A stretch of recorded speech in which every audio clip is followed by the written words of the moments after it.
Welcome, everyone, to the Fear of Snowflakes podcast, where real conversations, challenges, and assumptions bridge generations and spark meaningful connections. I'm Heather Mackay, the founder and CEO of HM Pinnacle Consulting, and I'm thrilled to be joined today by my brilliant co host and Gen Z voice, Beth Lennon. And in this special episode, we're bringing together exceptional women from multiple generations, from their 80s to their 20s, to dive into leadership, work, and life, and how it's evolved across all of the decades. This group represents not just different eras, but also different life experiences, insights, and stories that have shaped who they are. And we are so lucky to have each of them on here. So let's go ahead and get started. And I would love you guys to introduce yourselves. And you don't have to give your age because we have that thing about women and giving ages if you don't want to. But whatever you want to talk about, how you would be of a different generation. And I'm going to start with the oldest to the youngest. So if you want to go ahead and start, Barb. Hi, I'm Barb. Um, I'm 83. Woo, woo. Okay, sorry. That is cool. I'm just saying. Heather keeps trying to get me back working, but I decided last December that I just didn't want to do it anymore. Yes, she So, hired 3 times from me now. yes. So, why I'm here, I have no idea. But she can talk anybody into anything, I swear. I'll So, remember that. yeah.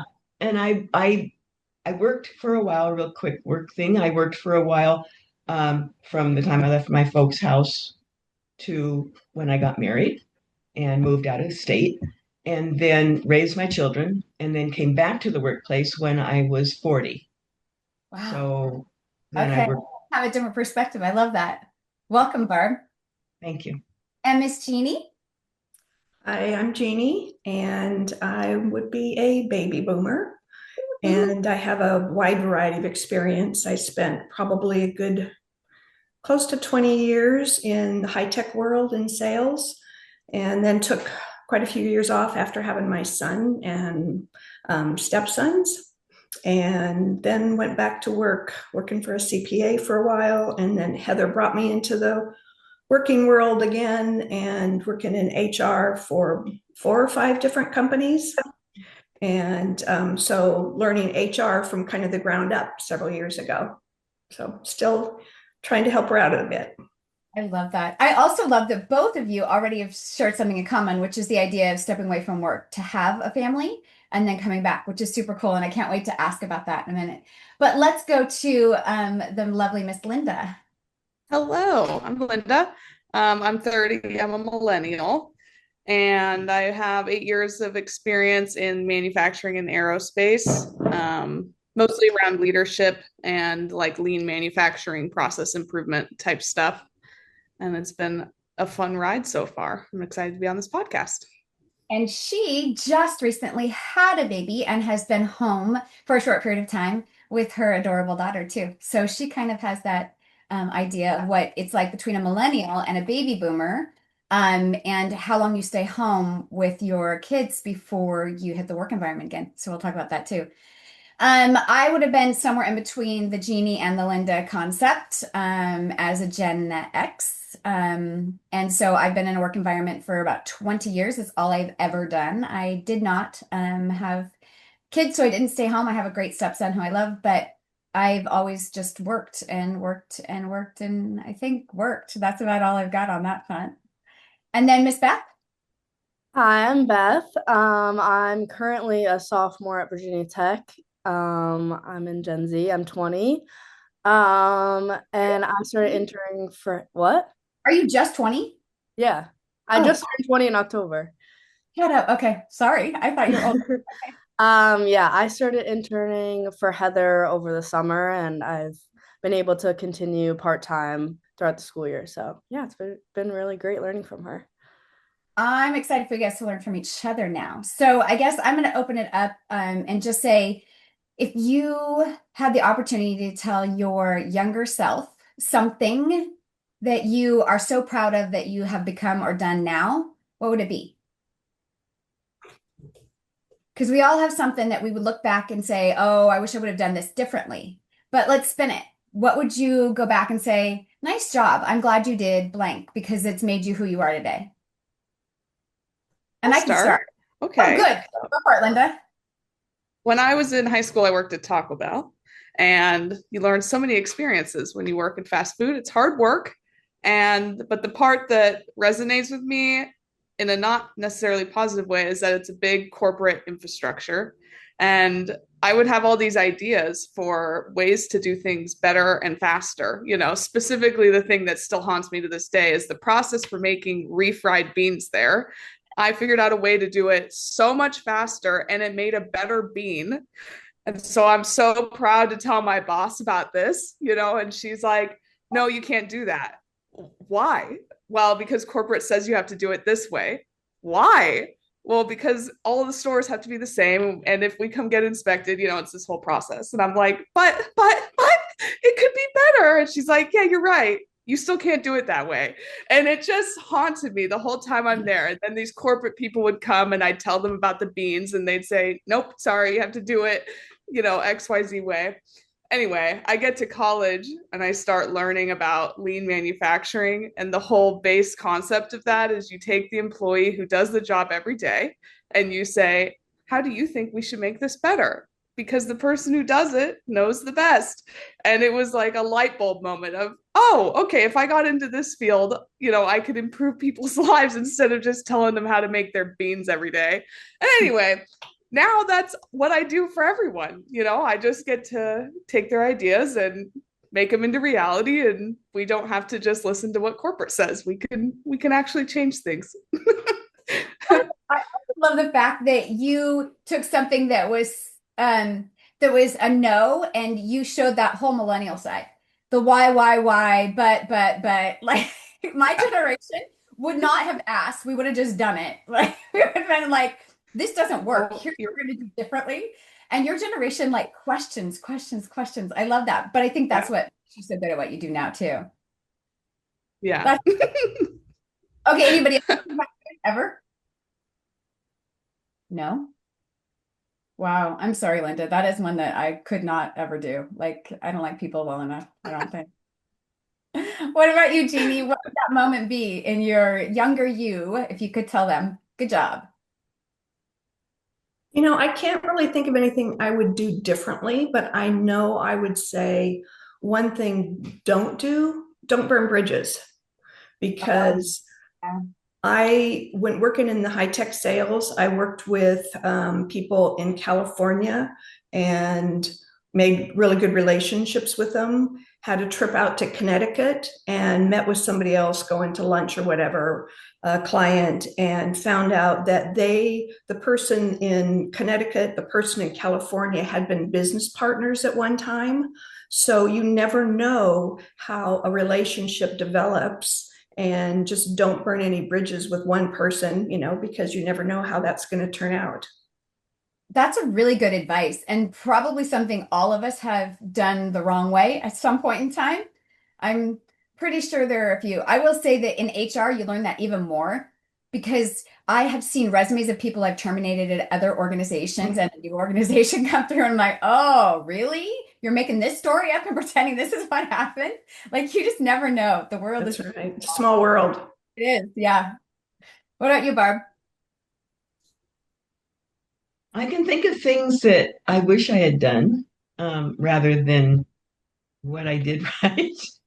You know how it is. You always remember those things that you shouldn't have done or could have done or, you know.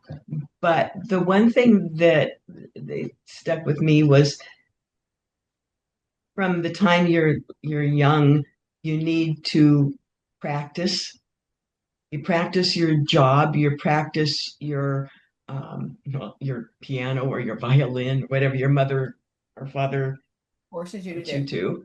Um, and if you didn't, you never had it to fall back on.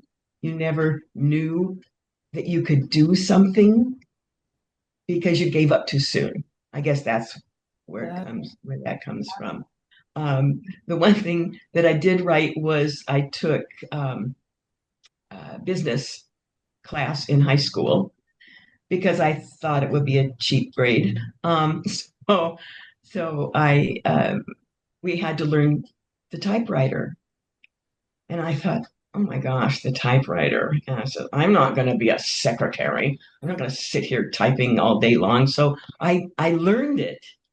Didn't want to learn it, but thank goodness because of the grade, I had to learn it.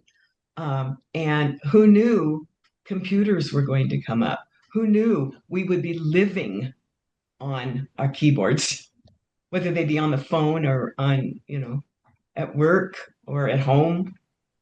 So yeah, practice what you need to practice and learn as much diverse things that you can and That's don't give true. up. Yeah, you're absolutely right because you just blew my mind right there, Barb, because like both Linda and Beth's generation have never not known a computer that totally functions and is part of your life, let alone don't even get started with the internet and everything else. I remember the very first computer was my eighth grade science class, and we had floppy disks that you shoved into it. Do you remember floppy disks, Jeannie? Oh, yeah. You'd shove into the computer to get this big giant box to like actually do maybe three things or four things total.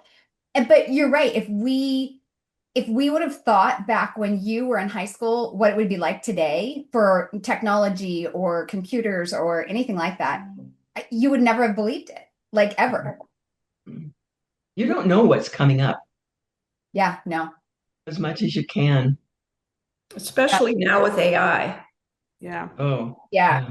That's one of the things that Beth and I have been talking a lot about is so her generation, and Beth, I'll let you speak into it, but her generation AI is like mandatorily part of what they teach you in school now, as opposed to those of us who are like dabbling in it or trying to make it work in a work environment. But tell them what you were talking to me about, Beth, the other day about how it's actually how you take tests and how you write papers now in school. Yeah, so now that AI, ChatGPT, all of that is so accessible for everyone, um, they're less trying to make everyone like not use it or keep people from cheating, and now they're letting us use it as a tool. So they're making our tests like some of them are take-home tests, and you can use AI, but you have to like properly cite it and say like what you prompted it to do and what the answer it gave you was. And one way that one of my teachers described it as was that like when we were in elementary school they were saying, oh, you have to learn how to do mental math, like you're not always going to have a calculator on you, but now we carry our phones everywhere and there's a calculator everywhere. So that's kind of what they're thinking AI is going to be like. You're always going to have it on your phone, so might as well learn how to use it and use it properly and learn how to decipher when it's giving you the right answer versus what it thinks you want the answer to be. So How they're can you do that? How could to you determine whether it's correct or not when it's supposed to be the be all and end all of yeah, um, so a lot of the code it's written off of is it's just taking sources from the internet, and as we know, not everything on the internet is correct. What? So so they're kind of just teaching us to like go double check, see, click on the sources it's giving you, and just go make sure that that's like a reputable source or whatever. And they're just kind of teaching us like how AI was built and how it can make mistakes, especially now since it's like kind of in the early stages. That'll probably get better in the future, but they're really just trying to teach us that, don't believe everything that it tells you because that's not always right. That's crazy too. And so I guess that's a great segue into what would you what would each of you have to say to Gen Z about things that you assume are correct about them? So, like, this was one that I was blown away. So, when I assumed they used AI, I assumed that they had no skill set of their own of distinguishing right and wrong or answering questions or figuring anything out until Beth said, no, actually, we then have to dig into it even more. So, it's like opening for those of us with encyclopedia knowledge opening an encyclopedia and actually searching for the actual information to confirm that what you're hearing is correct. So there's a lot more thought process and pattern that Gen Z puts into their answers than I gave them credit for. I assumed it was just a quick one and done. Hey, this is what ChatGPT told me, and I'm going with it. but you guys actually take the time to research it and to become more knowledgeable. So when I talk to someone in that generation about anything that they're interested in, they know 5 times more than I will ever know about that topic or subject because they go chat GPT, which then forces them to go down those rabbit holes, or they have looked up 8,000 different TikToks slash Instagram slash whatever the case may be, because they're determined to know everything there is to know about this topic. They may know nothing about anything else, but that one topic, they will educate you if you allow them to on it. It's the coolest thing. It's the one thing I've learned that was a myth of mine about Gen Z. But don't all generations do that? Of course, when I look back at it's like we knew everything about the Beatles and who they were and what they did, and because anything you are interested in, you'll go that extra mile to find out what it's all about and how it works. Um, Hopefully, that will bring you to who you are and what interests you when you get out into the workplace. So, more direction of where you want to work. I So, don't know any Gen Zs, so I'm kind of out of touch there. yes, you do. You have grandkids that would be My grandkids are in their 40s. great grandkids. My great granddaughter, the oldest one, is 12. So there's that generation gap thing going on. That's wild. Do you have great great grandkids too, Barb? Two I do. greats? My great grands, my grands. Yeah. Oh, excuse me. My grands. Yeah. The last. My youngest granddaughter is 26. Okay, so then she has a child. So you do have She's not married yet, Okay. but I do have great grands from my 40-year-old grandchildren. Wow. Oh, Yeah. That's so that's awesome. incredible. It happens when you get older. Things just keep Not for rolling everyone. along. Not for everyone. That's pretty special that you get to see that. It is true. It's very special. Not everyone gets to see their I was lucky enough, I was the only one of my family who ever got to meet my great grandmother because by the time my younger siblings came around, they were past by that point. Anyone else met their great grandparents? I didn't know my My dear grandparents. I knew my grandfather, one of my grandfathers on my mom's side, but all the rest were gone by the time I was even a teenager. Yeah. Don't take it for granted when you get a chance to engage with that. So, so I guess my question for you guys would be, what is a dying question you have for each other, for any of the generations? Because I have one specifically for Barb, from her generation. And my question is, as a very powerful female leader, and have been for many, many years, that is something that halfway through my career became something that people looked up to. The other half of my career was less respected. When you were a powerful female leader, you were looked at as the B word, right? You were the one that no one wanted around because you were just like too pushy and that kind of stuff, right? Halfway along the line, it became something that, oh no, this is really cool, and Gen Z became the generation where women in power became more and more popular. There's more female CEOs, founders in the top Fortune 500s, all of that kind of stuff, right? But for your generation, Barb, women were not looked at to be powerful leaders in organizations. What was it looked at? Like if you said, hey, I want to become a CEO, I want to become, first of all, I'm sure your husband had to agree to it maybe because of the generation. I don't know. Maybe I'm putting words in your mouth, but were women ever looked at, or did you ever consider wanting to just be a powerful female leader in an organization? Well, I'm sure. I mean, I'm sure, and there were women that did that. Um, Going back a generation, you get all the women that learned that they were powerful and could do other jobs and do other things because of World War II. Rosie the Riveter, right? Rosie the Riveter. And so they learned they had the power to do it, but they didn't have the backing that they needed from the men that were running the world. I mean, it's been that way forever. Pretty much an individual thing. Um, if I had the chance I never felt I had the ability. So,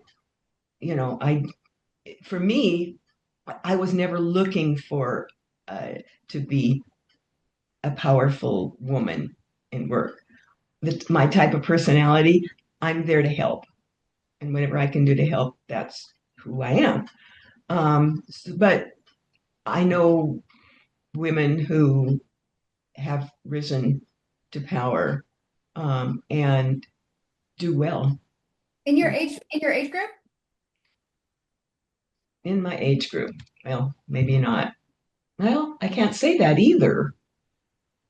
I mean, my age group now is, as I look back at them with I don't know, from the news or from, this person has died or whatever, because that's my age group. And then you hear about all of what they've done. Oh, after the fact. Okay, I see what you're saying. Yeah. How about you, Jeannie? You, especially in your line of work that you chose, being a top salesperson in tech of all things, in that baby boomer generation, that must have been complicated. And I'm wondering if you got hit on more. You're very pretty. So I'm wondering if you got hit on more or ignored more. Hit on. Uh-huh. That's what I thought. I thought being in a male-dominated industry as a baby boomer, I was wondering if that was what you're going to say. How did Yeah, you? definitely. And it's kind of shocking too, because being married at the time and going to trade shows and being not the only female, but one of a few, and getting a phone call in your hotel room, hey, you want to come watch a movie with me? Or, it was just shocking. And, but, it was like, no. And just, put your head down and you just work hard and you strive to always do the best you can do. And, it was kind of the way it was. Wow. That's crazy. And but you made a successful career of it. So I guess that's Yeah, and it wasn't constant. It was just kind of here and there, but it was still shocking at the same time, because just I think maybe I was just a little naive. yeah. And then you go to work in HR and you're like, wait a minute, these people were supposed to be doing that kind of stuff. No, just kidding. Exactly. But you also saw it happen a lot too with Yeah. other people. Yeah. And I think that I mean there's scandals even today. They don't go away, right? Right. But I think that there's less of an acceptance today for some of those things. Like, and I'm gonna ask you, Linda, in just a second, but there's less of an acceptance today than there was back then. Like it was like, oh, this, I'm not gonna participate, but this is just what happens kind of thing. But I think if I were to ask you, Linda, as a millennial, like it just wouldn't be tolerated. So it wouldn't happen as much in a work environment. But you work in an all male dominated industry as well as a powerful female. Yeah, I do think that I just in general have a more severe take on this, and maybe that's because I'm a woman and I don't want to deal with it at work. But I'm very strong on the don't fish in the company pond policy. I think it's tacky, and I think that when it goes wrong, it's usually the woman who takes a career hit for it, not the man. And so for me, moving up has always been so important to me, and the thought of a relationship doing anything to hinder it, even just the gossip of like, oh, did she get that promotion because of her boyfriend being friends with, I don't want any of that attached to my name, and I don't think it's smart to have any of that attached to your name. But with that being said, I do know several people who met their husbands at work, usually once they knew that they wanted to really date and do all that, they went to separate companies. They didn't continue to work in the same place. But yeah, that's just my hot take on it, is I absolutely not. And I think 100%. that lack of tolerance is probably what has allowed you to be able to manage as many males as you do with their respect. Like, Yeah. how many are on your team right now, Linda? Oh, now I'm on a tiny team. It's like 5 people, but historically it's always been like 50 to 60 employees. Yeah, exactly. And I think that takes a lot as a female to handle that. Especially when I know that I've heard the story about the poem that one of the guys wrote you. So I know that it Oh doesn't, man, not the poem. I know it doesn't happen. It still happens to you. You just are controlling it in a different way. Yeah, well, I actually think that the poem might have set a good tone for that job because that happened, was it my second day there? I mean, it was like I had just started. I was brand new, nobody knew me. And then this really creepy guy wrote me a handwritten front and back 2-page poem. Just like it was so, I was so taken back. And it was also my first job out of college and I had never worked in manufacturing. So there's just so many factors here that I was like, is this what I should expect? Like, I don't want to make a big deal out of it. And then I'm the girl who's like, but also this seems really creepy. Anyway, now I know that that's super not okay. And I'm very defensive of other girls going through creepy things in the workplace. But nobody ever did it again because I was very adamant of like, this is icky and absolutely not. And I'm never going to date anyone at work. And I will laugh at you if you ever do this. And then all the guys were kind of like, oh, okay, not that one. Don't mess with that one. Find a different one. So Beth, what about you? So you are in college, so it's a little different. But from your perspective, your generation, do you think that what Linda's mentioning about, hey, don't date the people that you spend your most time with, the people you work with, that kind of stuff? Do you find that that's still kind of the similar concept, or is it a little bit different now? I mean, I would assume it's the same. Obviously I haven't like really entered the workforce yet. But yeah, I mean, what you're saying makes complete sense. And I feel like now, especially with women, like you're saying, like wanting to be higher up in companies now, then people are more concerned about their reputation and not being able to get to that higher position. So I would assume that that would stay the same, and people wouldn't want to um, connect with other people at work in a Well, romantic way. well, I mean, even Cara and I were doing the HR Talks podcast a while back, and we were talking specifically about the kissing cam and the CEO. Oh yeah. And you're like, you don't know where you're at and who is totally filming you, paying attention to you on their phone, whatever the case may be. So you really shouldn't be dating people that you work with for the gossip factor, for the video factor, all of it. There's nothing Yeah, to I was gonna say, especially with technology now, like everyone will know. So it's just not worth it. yeah. And also, another thing, I think it also might be a little bit harder now because so many companies are doing hybrid work or remote work, so you don't have as many opportunities to like connect with people in a romantic way in your workplace. But I mean, obviously, it can still happen. Yeah. Okay, Beth, what is a dying question that you have to ask? Well, one of mine actually was about the like seeing how women have like progressed throughout the years, but I would say another one is just like, what is your biggest piece of advice for entering the workforce, especially with all this new technology, new workforce? Any advice? Yeah, and the other part of that, you guys, is not only just the advice for entering the workforce, but also the idea that it's multi-generational in the workforce. All of us on this call, until Barb decided to retire again recently, all of us on this call are still in a work environment, right? So for the very first time ever in a work environment, we have people in their, 70s plus and people in their 20s in the same, dynamic work environment in large quantity. So I love Beth's question. I would love to hear, advice you guys have for Gen Z. Not all at once. Okay, Linda, you're the closest. What do you think? Okay. Maybe it's dependent on the company that you're at, but I think it's important to go into the workforce not assuming that there's going to be any gender bias.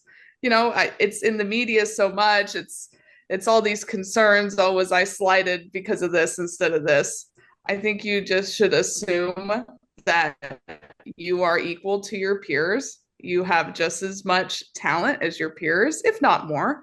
And that's not what's going to hold you back unless you make it this whole big part of your personality. It's just like you just naturally blend if you naturally blend. And that is a lot easier, in my opinion, I love that. especially in a male dominated industry. Just blend in, it's all good. Walk in with a chip on your shoulders, basically what you're saying, Linda. Like walk in Yeah. with the idea that you are quite capable of doing the job that you've just been hired to do and show them what you got. I love Yeah. that. Well, And and be I willing also to think learn. that there's an age bias as well. There is On both ends. Yeah, I'm with you, Barb. Both ends. Like when I'm recruiting, I look and I'm like, oh, this is their first job. Like, no, they don't. They're a Gen Z. No offense, Beth. They're a Gen Z. They don't know what they're doing. They're gonna want like $55,000 a year to start, and they're gonna want to work from home. And they're gonna want a corner office, and I just don't want to deal with that. Or the opposite, where I'm like, oh, do I need to actually show her how to use the computer system? Does Barb know how to turn it on? Like, so it's true. There's this big bias for age too. So, and there's a scare, I will say, and Barb, you can correct me if I'm wrong or you don't notice this in your generation, but there's a scare that older generations are worried that Gen Z does not respect what they bring to the table or want to interact with them in a way that's collaborative. And it's a myth because Beth and I have talked about this on one of our podcasts and what they're looking for. There really is that idea in a work environment where maybe they won't want to work together or maybe they won't have anything in common in a work environment to work together. Do you notice that at all? I think that goes both ways. Okay. She has a crying baby. Go ahead, Barb. Oh, I think that goes both ways. I think that the older worker in the company can be threatened by the younger worker with all the new ideas and with the youth and the strength, and the younger um, new employee feels that the older one looks down on them because the older person knows everything. I mean, they have everything. They've been working for a long time. They like the way it is. They don't want to listen to new ideas. So it's really an individual thing. Somebody that's older wants to keep everything exactly the way it is. Don't make waves. And another person that's older is thinking, I'm really excited about learning what this new generation, what this new person has to make things better or, whatever. So Barb, what advice would you give someone of either your generation or best generation when they're coming into a work environment so that collaboration starts? Like, is it make friends with that new Gen Z person? Is it ask questions? Is it how would you engage the two of them together so they knew to collaborate? Because I think that's something Beth and I talked about, but I think that generation struggles with how to get that conversation started because they are a little intimidated at times. So how do they get that conversation started with, or how does your generation step into embrace that new generation in a way that they can collaborate? yeah. Well, for the young person coming in or any new person coming in, they may have the knowledge and the excitement and the plan, and they know who they are and they know what they know. But coming into a new job, they need to come in wanting to learn also. So it's like, well, being the new person on the totem pole, you show respect by by taking on the task that's given you and doing their very best at it and asking questions and learning and respecting the knowledge that the older employee has and taking it on and learning it. And they will then, if they're a decent person, they will then come back and respect you and your ideas. that you come up with and end up working together on that. I love the idea of questions, like asking questions. Yeah. And Jeannie, what about you? Well, I think part of it is you are working with so many different personalities too. And doesn't matter what generation it is. But as long as the people that you're working with don't come in thinking that they know everything and have an attitude that they know everything and that they, but they have to be willing to learn, like Barb said, willing to learn and respect the people that are training them and open to new ideas, as well as the older generation, open to new ideas, because the younger generation, I mean, they come from knowing technology from a very, very young age, and they learn and gather information from different ways that we do. I mean, like my generation. I mean, like my son, he's a Gen Zer. So where he gets his news and information from is probably totally different than I do. I mean, just think about the elections. What was he doing? He was listening to all different types of podcasts, gaining information that way, which is not something I do. I might listen to one once in a while, but I'm not listening to them all the time. I'm not listening to them in my car, gaining information that way. So kind of just being open to the different generations, their different personalities, and respecting people that way. I love that. I think that curiosity to stay open and continue learning and not be closed off is a soft skill that every generation needs to have, and they really need to maintain it. And it's one of those things that a lot of times you start something new and you tell yourself, okay, I got to be open. I got to listen to what people say. I got to do all these things. And then you get comfortable and you kind of turn off that curiosity and that willingness to learn. And that's a big bummer. You can learn in the same job for your entire career if you're trying and you're listening to the new things. And it's an important soft skill. I love that. That's terrific. Thank you, ladies, so much for giving us insight. I appreciate your guys's heart, your guys's leadership, and also just the ability that you were to come on and help Gen Z learn a little bit more about the different generations of powerful women. And I'll hand it off to Beth. Yeah, thank you guys so much for coming on. We really appreciate it. And thank you guys for listening to this episode.